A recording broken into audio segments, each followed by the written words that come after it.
நமக்காக வழக்காடி நமக்கு நியாயம் செய்கிற தேவாதி தேவனுக்கு துதியும் கனமும் உண்டாகட்டும். இந்த நாள் ஜெபிக்க வேண்டிய வேத வசனம் சங்கீதம் 43:1.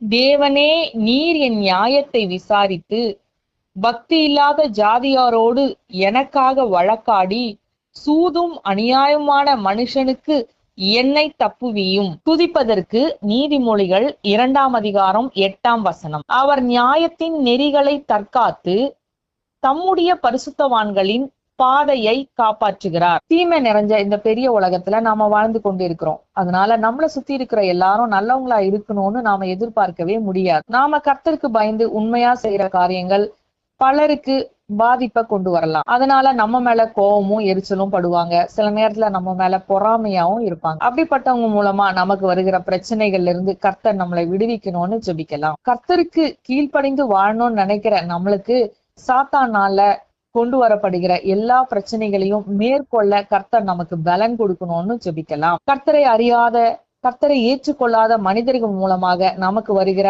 ஆவிக்குரிய போராட்டங்களை சமாளிக்க கர்த்தர் வேண்டிய ஞானத்தையும் கிருபையும் பலத்தையும் தரணும்னு ஜெபிக்கலாம்.